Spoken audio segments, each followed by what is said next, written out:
But culture says, no, you're a man. You're not supposed to say, I'm sorry. You're not supposed to say that, but you got to demonstrate to your kids that when you're wrong, you tell them that you're wrong.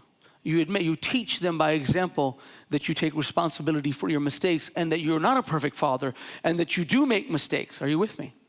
Kids learn from that. They're going to learn from you whether you teach them or not.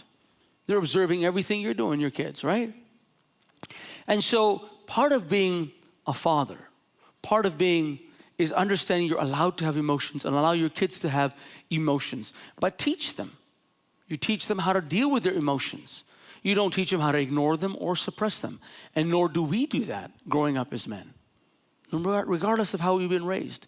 Now here's what happens. When you're growing up, you pick up the image, the expression of what's happening in your home, always. We do that without even trying. As kids, we are so absorbent that we pick up everything at home. And it affects us.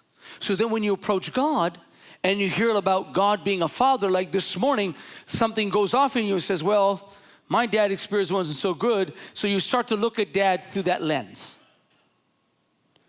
If your dad was not a provider, you begin to wonder, can God actually provide for me? If your dad was absent, you feel that God is not with you. And a lot of times those are feelings, they're deeply affecting you because your emotions are still raw and ripe from being a young child. So it's important that as you develop a relationship with your Father in heaven, it's a relationship with your spirit, which is the first quality, your spirit connecting with spirit. Your mind, your intellect, your thoughts, you need to share them with Him. Your emotions. It's okay to have an emotional connection with God as well. Not just a spiritual connection, but an emotional connection where you're honest about your feelings with the Father. I know this is shocking to most people. But the Bible does say, love God with all your heart, soul, mind, and strength. How do you do that? Though you need your whole being to interact with God. And Jesus was told by the Father, the Father said, this is my beloved Son in whom I'm well pleased. And He said, this is my beloved Son whom I love. The Father had a relationship with Jesus, not just spirit to spirit, but he says love to Him several ways. He says love, agape love, whom I love with unconditional love. That's the God kind of love.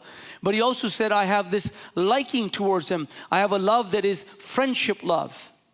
I have an emotional connection that Jesus developed with the Father as He grew up. Because remember, Jesus emptied Himself of all His Godhead abilities. Philippians 2 says, let this mind be in you, which was also in Christ Jesus, who thought it not robbery, though He was equal with God, He humbled Himself and became man.